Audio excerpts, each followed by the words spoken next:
It is an honor to be here today and share my story with all of you. You know, I've lived in Cedarville for almost 7 years now, and I've been to many chapel services, but never did I imagine that I'd have the privilege of speaking here in one. So thank you to Dr. White for inviting me today. So for starters, I realize most of you have no idea who I am. That's okay. I am married to Andrew Wonders, who works here in the School of Business as a professor, and we've been married for 18 years, and we have 7 children together. I know, this is usually where I pause for effect, because 7 kids is a lot of kids, but they're actually very adorable. See how cute they are? I know, right? They are the actual 7 wonders of the world. Thank you. All right, I'm done. No. In addition to being a mom for the last 15 years, I have worked at Wright State University. I'm a full professor there and a program director over the undergraduate exercise science program. And finally, about 10 years ago, I started a nonprofit organization called Maple Tree Cancer Alliance. And today I'm going to share with you a little bit of my story on how God just worked in my life and called me to do this work. So Maple Tree, as I said, it's a nonprofit organization. We provide individualized exercise training to people as they battle cancer, completely free of charge. We partner with cancer centers all across the country to deliver our services. And this year in June, we're going to celebrate 10 years in operation, which is a milestone we're pretty excited about. You know, only 4% of new businesses ever reach the 10-year mark. So on June 16th, we're going to celebrate.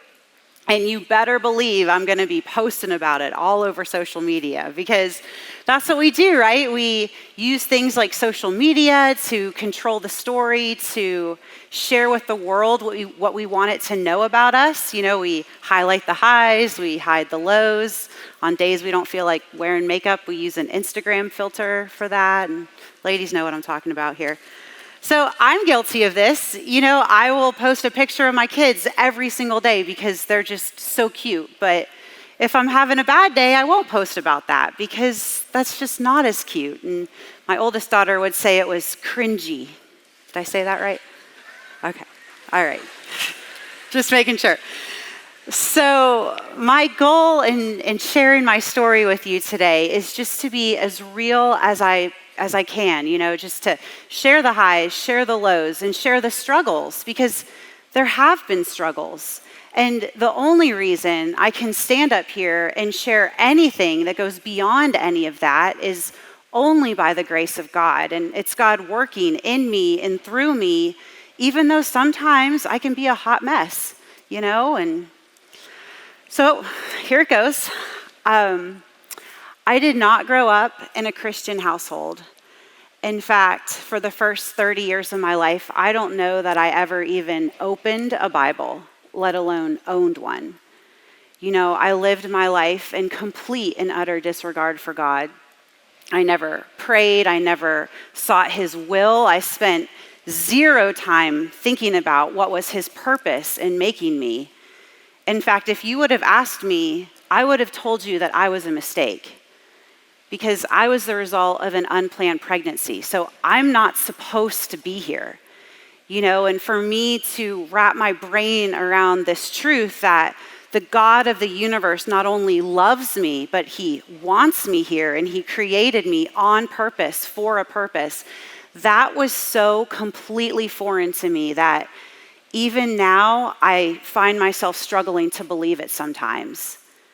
You know, so I lived much of my life marked by fear and by self-doubt and by the belief that I would never do anything of any significance in this life. On the outside, it might not have always seemed that way. I grew up outside of Pittsburgh, and I was the oldest of 3 children, and I was your typical oldest child. So I'm, you know, very much a rule follower, very outgoing, very much an overachiever. And so probably it did, you know, seem like I had it all figured out. In college, my big goal was to go to physical therapy school after graduation. And most people know that if you want to get into PT school, you need really good grades. And I doubted my abilities to do that, especially over all 4 years of college. That's a long time, you know? So I studied. I studied all the time. I'm in the library all the time. I'm pulling all-nighters. I would literally take a tape recorder to class and I'd put it on my desk and I'd record all the lectures. And then I'd go back to my dorm room and write down everything my professor said. And then I would make flashcards from that. So I was killing it, seriously. By the end of my first 3 semesters of college, I had a 4.0. And I think more than that, I was really starting to enjoy the process of school. You know, like that feeling of accomplishment you get when you cross an item off your to-do list. Are there any to-do list people in this room? Okay, y'all are my people. Like even now, if I do something that wasn't on my to-do list, I'll go back and write it on my to-do list just so I can cross it off. I know, I'm not even embarrassed to admit that, I'm not. So, you know, back to my story, school's going great. I'm enjoying it. I'm starting to think that maybe I might get into physical therapy school. So spring semester, sophomore year, I joined my school's pre-physical therapy club that they had. And then I went to a meeting. And I remember at this meeting, they had first-year physical therapy students come in and talk about their program experiences so far. You know, so they talked about how grueling the classes were, how demanding the schedule was, and that was really no surprise. And then they said that you're supposed to look your best and be your best every single day. And this one girl in particular, I remember, she said she had to wear a pantsuit every day to go into the physical therapy school building to check her mail. And when she said this, I remember looking down at myself and what I had on that day. And I still very vividly remember what I had on. I had on a sweatshirt and wind pants. And this was the 90s. We called wind pants swishy pants back then. So I had sweatshirt, swishy pants on. And I remember looking at myself, and all I could think was how ridiculous I looked. And how this was such a far cry from a pantsuit. And I went home that night and just over and over and over again telling myself that I would never be able to cut it in physical therapy school. And that night, I quit. Even though I had a 4.0 at the time, even though I was enjoying school, and frankly, if I wanted to, I could have gone to the store and bought myself a pantsuit. I was so convinced that if I would get into physical therapy school, I would fail, that I wouldn't even allow myself to consider that as a career option anymore. And you know, that was definitely a low point for sure. I guess I would be remiss at this point if I didn't tell you that spring semester, sophomore year wasn't all bad. So this year, the movie Good Will Hunting was very popular. And one day I'm at my friend's house and I look across the room and I see this boy who looks just like Matt Damon from the movie, like just like him. And I'm doing like everything I can think of to try to get his attention, you know, other than going over and talking to him, because that would be mortifying. So he's not picking up on any of this because he's very shy. And so I concoct this scheme where I'm just going to bump into him. And when he's coming out of the bathroom, doesn't make me sound crazy at all. And, you know, then we'll start talking and we'll fall in love and we'll get married and we'll have 7 kids and live happily ever after. And, you know, I don't remember exactly how it happened, but we actually did end up talking that night. And this is before digital, so this is the best I could do. We did end up falling in love, and now we do have 7 kids, and we live here in Cedarville in a really old farmhouse with a dog and like 12 chickens. And, thank you. You know, never in my wildest dreams would I have imagined that this was the life that God had for me. You know, that semester, I was just trying to figure out what comes next. Like, if I'm not going to be a physical therapist, who am I going to be? What am I going to be? Other than knowing that I wanted to marry this guy who looked like Matt Damon, I had no clue as to what I was going to do with the rest of my life. And, when you don't have a relationship with the Lord, there's no good way to figure that out. And so my philosophy is I'm going to stay in school for as long as it takes me to figure it out. So my college had a master's program in exercise physiology. And, even though I knew I wasn't going to cut it as a physical therapist, I still was really drawn to the field of physiology. Like, I still am. The human body is absolutely incredible. And when we exercise, it does the most amazing things. I mean, it's a whole nother talk, but we truly are fearfully and wonderfully made. And so I enter my school's master's program, and I'm working my way through it, and everything's fine. And one day, one of my professors takes me aside, and he suggests to me that I consider going on and getting a doctorate so that I can teach at the college level. And when he said this, immediately I flashed back spring semester sophomore year, and all I could think is, no, I'm not smart enough, I'm not good enough, I still don't own a pantsuit.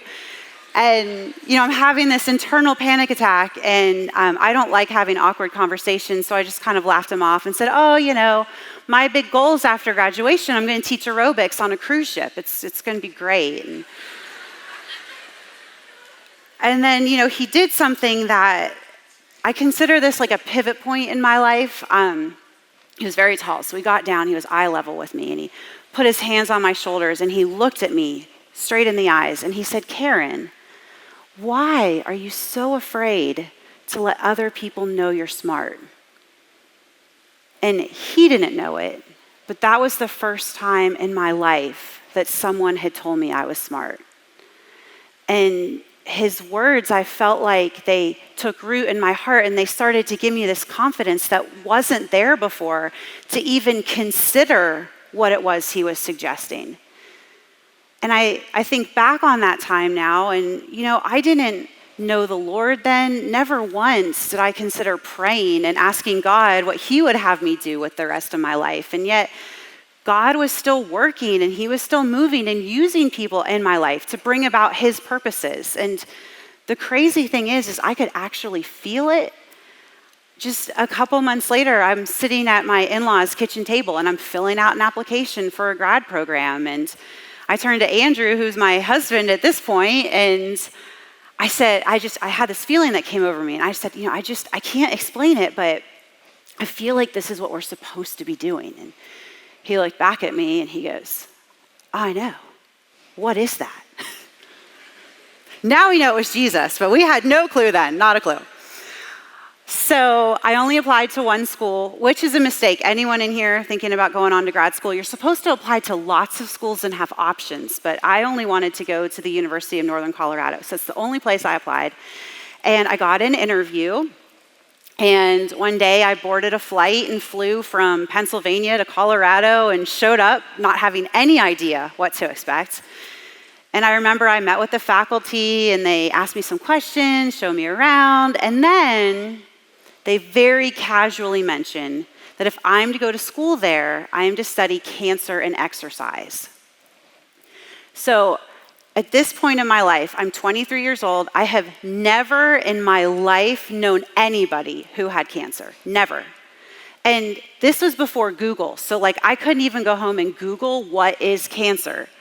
All I had were these pictures in my head of people who are too sick and too tired and too weak to exercise. And I keep thinking, this isn't safe. How in the world can this possibly be safe? And I'm going to get sued. I don't want to get sued. And everything in me wanted to just run out that door and never go back. But then I remembered how quickly I had let my dream of physical therapy school die.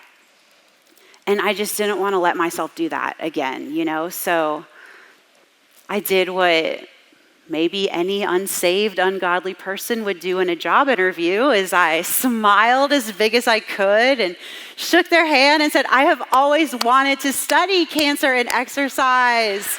This is so great. Wow, who would have thought it? And 3 months later, big surprise, we were moving to Colorado. So, it worked. So this doctoral program, it was different than anything I had ever experienced in my life. They only accepted 2 students into the program every year. And of those 2, usually one either withdrew because the pressure was just so intense, or they were kicked out of the program because they weren't doing well. And I was determined I do not want to be that girl. So I go back into study mode, and I'm studying all the time. My first exam rolls around, and it was in cardiopulmonary physiology, and I got a 93%, which I was happy. It's an A, thank you. I was happy with it.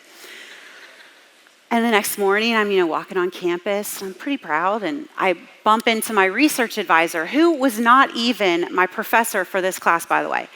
And I bump into him, and he grabs me and takes me into his office and slams the door behind me, and he starts drilling me, like, how hard did you study? How did you study? What did you study? Why did you do so bad on this exam, Karen?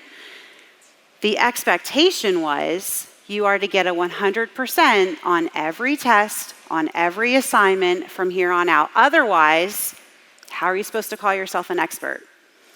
So that was the environment. It was intense. Somehow I made it through. God only knows how.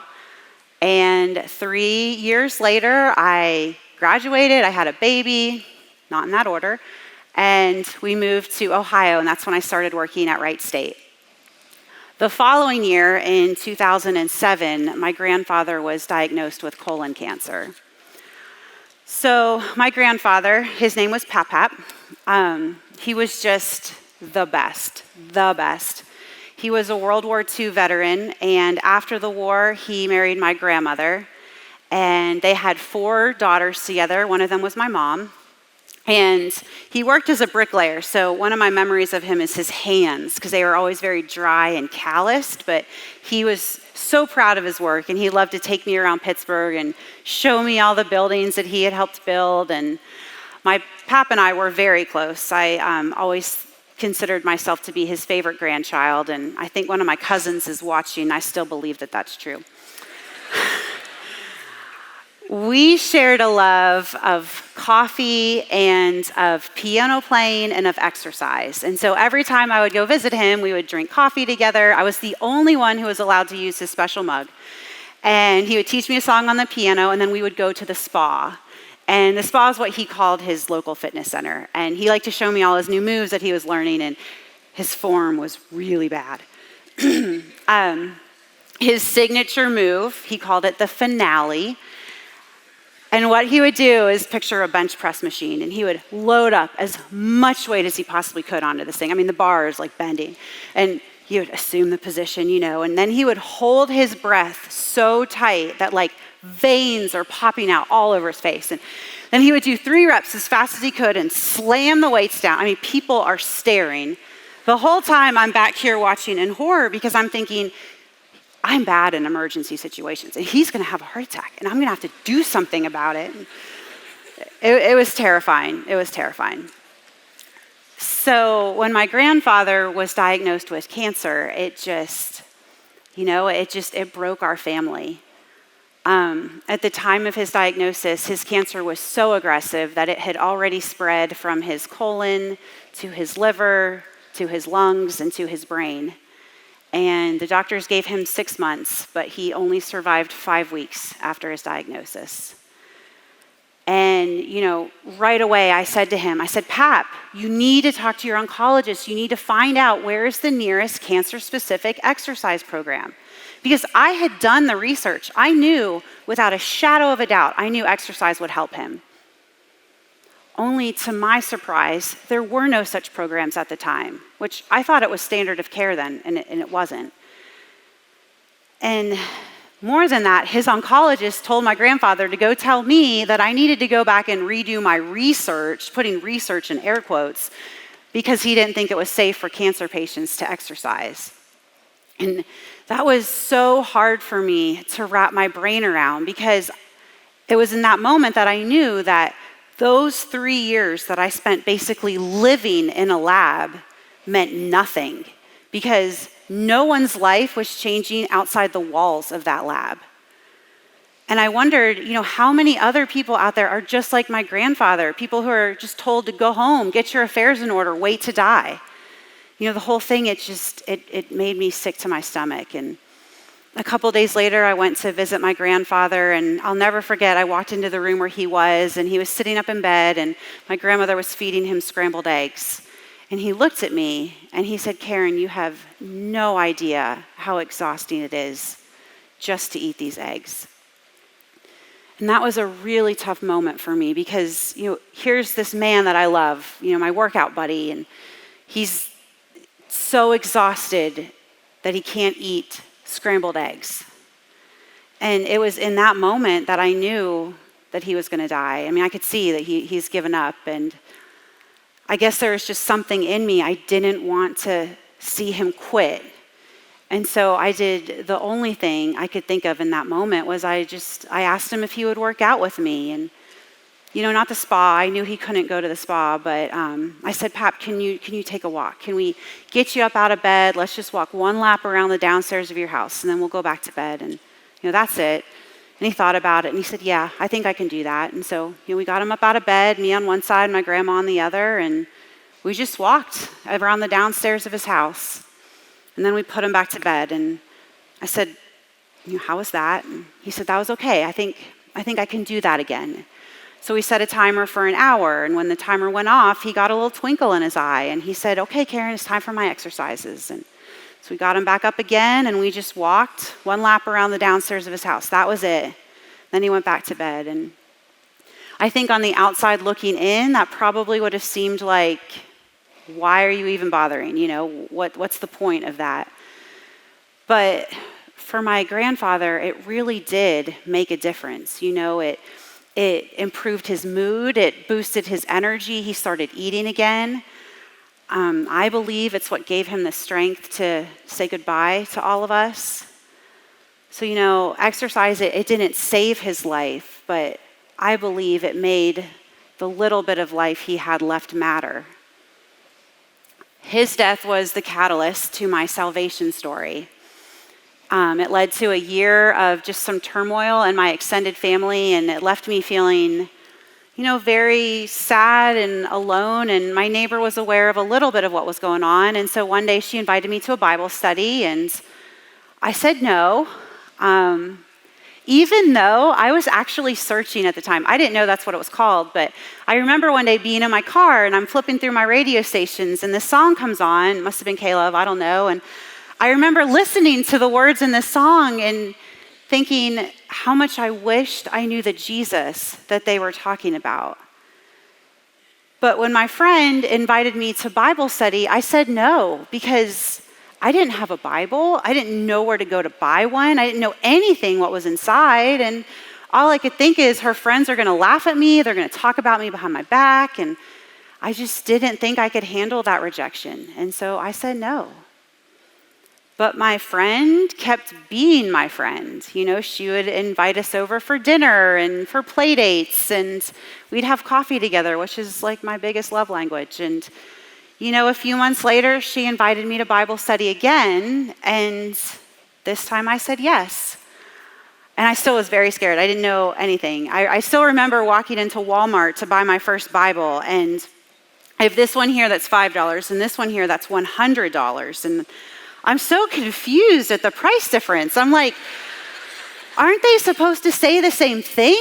It's just, I bought the $5 one because even then I was meant to run a nonprofit, I guess. So every week we would meet at my friend's house and we would do Bible study, and she would explain to me what I was reading. And, it was there that I learned that I'm a sinner and I was lost, and that it didn't matter what I achieved or what I accomplished. I could never work my way up to God on my own. And it was through that study that God saved me. Now, since I have zero Bible knowledge at this point, my new goal is I want to learn as much as I can as fast as I can. So I started Genesis. I'm going to read all the way through to Revelation. And I start reading and I'm reading. And then I get to the life of Moses, which it really got to me. I found myself reading and rereading these passages of scripture over and over again. I was so fascinated to see how God used every moment in Moses' life. Nothing was wasted. He used all of it to shape Moses into the leader he had created him to be, a leader that would stand in the gap for the Israelites. And it made me reflect on my life and all of my life experiences up until that point, and my education and my grandfather and even my failures. I somehow felt like God was going to use all of it. Like he was going to use me like he used Moses to stand in the gap for cancer patients, to fight for them, to have more than just being sent home to wait to die. And, like Moses, I felt completely overwhelmed and unequipped for such a task. And, when Moses asked God in Exodus 3:11, God, who am I that I should go to Pharaoh and bring the Israelites out of Egypt? That was me. That was my prayer. I was like, Lord, who am I that I should start this nonprofit? Who am I that I should learn how to write grants or speak to crowds? And who am I that I should try to change national medical policy? Who am I to do any of this? And then I read how so many times God commands Moses and then later Joshua to be strong and to be courageous. And he promises to be with them, that whatever he asked them to do, his hand would be with them. And, up until that point, I had spent so much of my life living with fear and living with self-doubt. And it was so exhausting.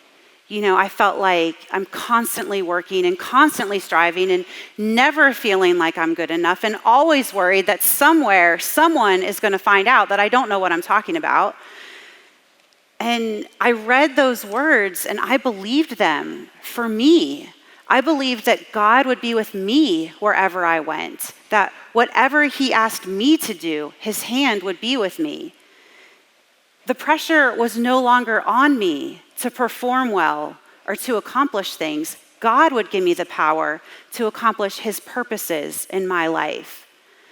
And when I read this, it grew my faith and it left little room for fear and self-doubt. And I decided right there and then that whatever God asked me to do, I would do it. I would go all in wholeheartedly, because I could now look back over the course of my entire life and I could see God at work when I was his enemy.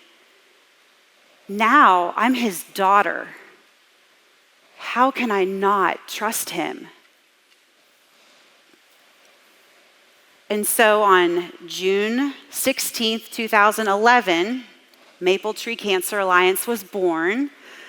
I called it Maple Tree because of these maple trees that lined my grandfather's yard. These are the trees that I climbed as a little girl, and I think to me they were a symbol of hope and of strength and of joy.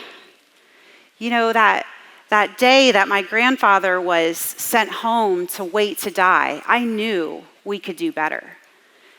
And that day, walking with him, arm in arm through his house, I dreamt of a place where people who are battling cancer could come each week for exercise training. And I saw a room full of trainers, each with their own patient, walking with them side by side through their cancer journey. And, I imagined the exercises they would do, and I could hear the hum of the treadmills and the conversations they would have, and, laughter even. I knew that this was to be a place of joy, even in the middle of something as hard as cancer. And I will tell you that running Maple Tree these last 10 years have been the biggest faith journey of my entire life. It hasn't always been easy. And there have definitely been times along the way where I've wanted to give up, but every single step of the way, God has been with me. And I can now stand up here before you today and with complete confidence tell you that where Maple Tree is today has nothing to do with me and my work. It is God who is at work.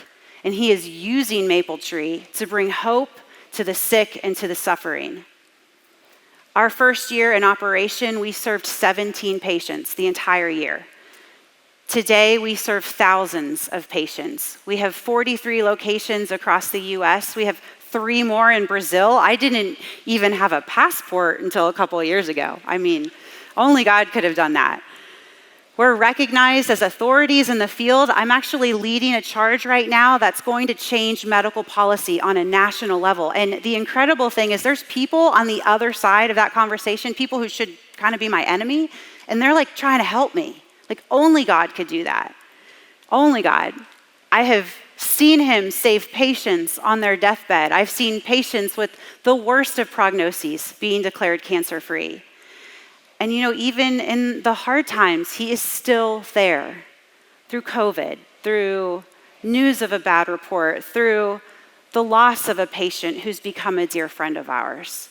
And in 2019, we lost one of our very own staff members in a tragedy in Dayton, and he was with us every single step of the way. He has never, ever let me down.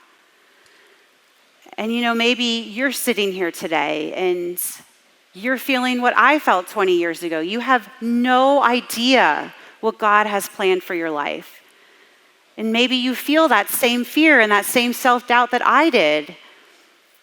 And if that's you, if you know Jesus, you don't have to go it alone.